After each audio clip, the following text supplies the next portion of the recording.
Alors voilà, à partir de maintenant, ces huîtres-là vont pouvoir devenir des marraine-oléron. Une huître marraine-oléron, c'est une huître qui, tout d'abord, bien souvent, est née chez nous à Marraine-Oléron, qui est une des plus grandes nurseries d'Europe. Ces huîtres sont nées chez nous, sont parties parfois en Bretagne, en Normandie, pour être élevées, pour faire leur croissance, et reviennent à Marraine-Oléron pour être affinées. Ces huîtres vont être affinées sur une des 27 communes du bassin de Marraine-Oléron. On est en plein cœur du bassin Marraine-Oléron. Ce sont des conditions sine qua non pour que les huîtres deviennent des huîtres Marraine-Oléron. Oysters reproduce in summer. Each animal lays at least 1 million eggs, which become larvae after fertilization. If temperature, salinity and other conditions are right, they settle after 15 days and become a young oyster called a spat. Oyster farmers place collectors in the ocean to gather them, where the young settled oyster begins feeding and growing. The basins of Marraine-Oléron and Arcachon are the two main places in France where oysters reproduce naturally. At 1 year old, the spat is detached from its collector, a process called détrocage.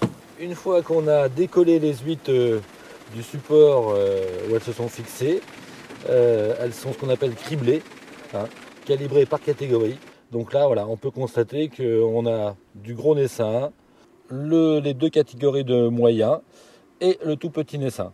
Voilà. Ce qui va nous permettre de les mettre dans différentes poches de différents maillages pour que ça soit plus homogène au bout de leur cycle. After détrocage, the oyster is placed in the ocean where it remains for 2 years. During its growth, the oysters are carefully watched over. The farmer fears storms and predators the most. The role of the tides is essential in the growing stage. Les clairs sont des bassins qui ont été creusés par l'homme dans d'anciens marais salants. Ils ont occupé toute la place du marais disponible. Ce sont des clairs qui ont toutes les formes possibles et imaginables. Des petites clairs rondes, des petites clairs carrées, rectangulaires. Ces clairs forment une mosaïque qui ont des natures de sol différentes et qui vont parfois, au terme de l'affinage, donner des qualités différentes. On se retrouve avec une ressemblance à la vigne extraordinaire parce que la veine de terre va amener une qualité, va amener un goût, va amener une spécificité au produit. Chaque clair est un écosystème unique qui vit sur un sol unique et donne donc un goût unique. Pour avoir une bonne gestion de ce territoire, et bien sûr, il y a un entretien à avoir, il y a donc ce contrôle de l'hydraulique, mais aussi le contrôle des sols, le contrôle de ces vases nourricières. Alors pour ce faire, eh bien, il y a un entretien, il y a ce qu'on appelle une période d'assec, c'est-à-dire on fait partir l'eau, toujours par ce système d'alimentation de tuyaux, on fait partir l'eau, et là, eh bien, la magie du temps intervient. On va retrouver un sol complètement purifié par le traitement des UV, par le traitement de tous les éléments de la nature. Et là, après, au bout de 15 jours, 3 semaines de réalimentation en eau, on va retrouver un monde microscopique, un monde de petites particules, de micro-organismes qui vont se redévelopper et qui vont redonner une richesse au territoire. Et c'est de là qu'après on peut élaborer toute une gamme de produits, toute une gamme d'huîtres unique à ce milieu.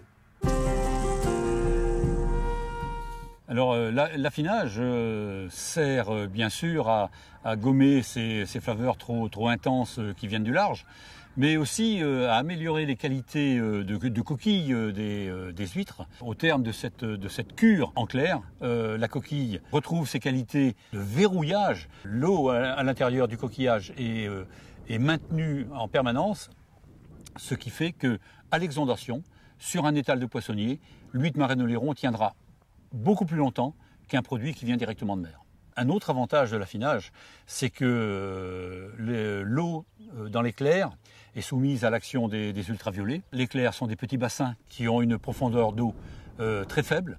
Le soleil a une action sur tous les organismes qui pourraient être problématiques pour les consommateurs, et le produit final offre donc aux consommateurs une garantie sanitaire exceptionnelle. Marraine Oléron, c'est une gamme de produits. Dans chaque qualité d'huître, Marraine Oléron va décliner 2 produits. On a nos fines de Clère et nos fines de Clère vertes label rouge. On a nos spéciales de Clère et nos spéciales pousse en clair. Et la totalité des produits sous IGP. L'IGP, indication géographique protégée, c'est un savoir-faire dans un lieu donné, complété par 2 labels rouges. Un label rouge obtenu en 1989 pour les fines de Clère vertes et un label rouge obtenu en 1999 pour les spéciales pousse en clair. Donc tous nos produits sous signe de qualité, c'est absolument unique dans les annales de l'ostréiculture. 36, 38, 40, 42, 44, 46. Dans ces bassins, nous faisons la fine de Clère et la spéciale de Clère. La fine de Clère, ce sont des huîtres qui restent environ entre 4 semaines et 5 semaines. Est-ce qu'on peut sonder quelques huîtres, voir ce que ça donne? Ouais, Xavier va enlever.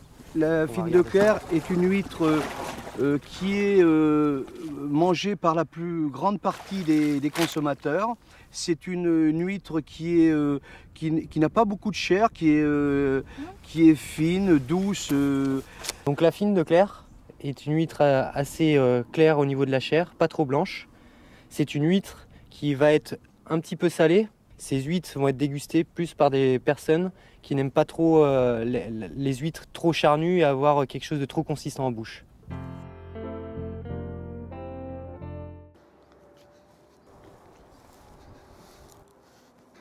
Donc en fait là ce matin je suis venu voir si les huîtres avaient verdi dans la claire. Là on a la chance d'avoir une claire qui est très verte, où la navicule bleue s'est développée. Et les huîtres ont pris cette teinte bien verte, spécifique à la fine de Clère verte label rouge. Et le but c'était de venir sonder, voir si le produit était correct par rapport au cahier des charges. Donc cette huître fine de Clère verte label rouge, c'est un produit saisonnier, du mois d'octobre au mois de mai. On ne peut pas l'avoir l'été, donc c'est un produit qui n'est jamais l'été. C'est un produit qui commence à avoir un peu de longueur en bouche. C'est ni trop charnu ni trop peu. Entre les deux, c'est bien équilibré.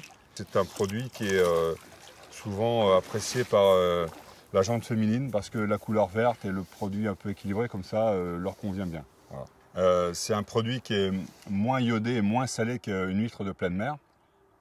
C'est ce qui en fait fait sa différence au niveau gustatif.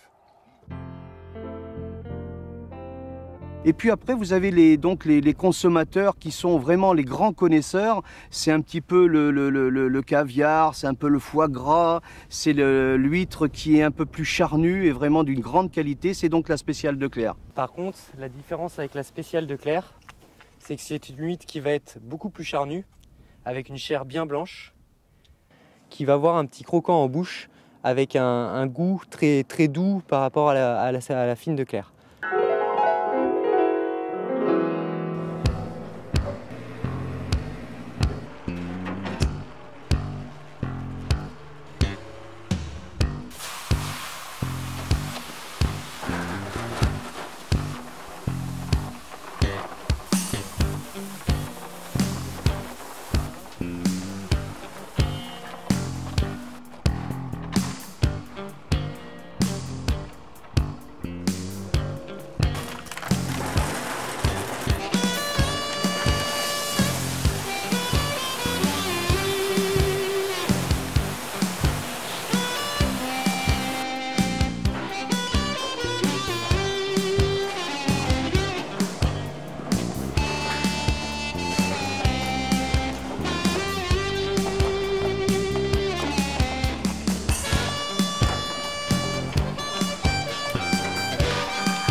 Alors une pousse en clair, c'est une huître exceptionnelle, une huître que l'on produit uniquement sur Marennes-Oléron. Nos huîtres vont être élevées en clair, donc on va les mettre vraiment toutes petites, on va les laisser grossir pendant minimum de temps, 4 mois en clair, à une densité maximum de 5 huîtres au mètre carré, ce qui est vraiment très peu.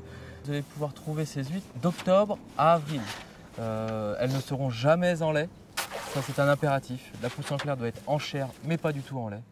Et il faut aimer en fait tout ce qui est spécial de clair pour pouvoir consommer ces huîtres. Alors la spécificité de la pousse en clair, c'est sa teneur en chair. On va avoir une qualité de chair qui va être goûtue, on va avoir un croquant, on va avoir un goût de marais. On va sortir en fait du goût marin pour rentrer plus sur un goût terrien.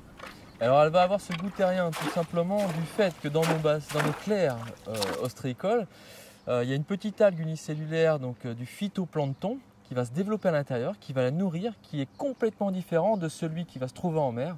Et on va se retrouver avec une huître qui va être très très charnue due à ça. Donc cette chair sera un peu plus sucrée, plus douce. D'un marais à un autre, on trouve déjà des différences entre nous professionnels. Les pousses en clair sont destinées principalement aux amateurs d'huîtres charnues, voire très charnues. Le conditionnement des pousses en clair se fait uniquement manuellement. De surcroît, la pousse en clair est un produit qui est très contrôlé. Nous, en tant que producteurs, nous faisons des autocontrôles et par la suite, nous avons des contrôles qui sont effectués par le groupement qualité pour voir si nous avons bien effectué notre travail. Alors les enfants, je vais vous expliquer comment on ouvre une huître. On va venir prendre un torchon pour protéger sa main. On va venir mettre l'huître dedans. On va venir ouvrir l'huître à cet endroit-là. Donc on va vraiment viser la jointure, d'accord? On va venir introduire le couteau à peu près à cet endroit-là, d'accord? On va le rentrer dans la coquille. On va venir couper le muscle adducteur qui est ici pour détacher le manteau qui est ici. On prend le couteau, on se protège, on vise la jointure. Hop, on force pas beaucoup. Voilà, hop. Un volontaire pour essayer? Eh oui, prendre le torchon pour éviter de te blesser. Ensuite, tu vas prendre... Ah, tu penses que tu l'as pris dans le bon sens là? Ah oui, toujours comme ceci. Voilà, donc tu protèges bien ta main. Protection du couteau, important. Voilà, au maximum. Tu laisses dépasser un tout petit morceau de couteau. Tout petit, encore. Voilà, très bien. Ensuite, tu viens piquer à la jointure. Voilà. Voilà, comme ça, très bien. Il était très bien. Vas-y. Voilà, très bien. Hop, tu vas couper ton muscle. Voilà, très bien. Ça me paraît tout à fait bien. Et voilà, bah, regarde donc. Il ne te reste plus qu'à déguster. L'huître fait partie des aliments en fait, qu'on appelle à haute densité nutritionnelle.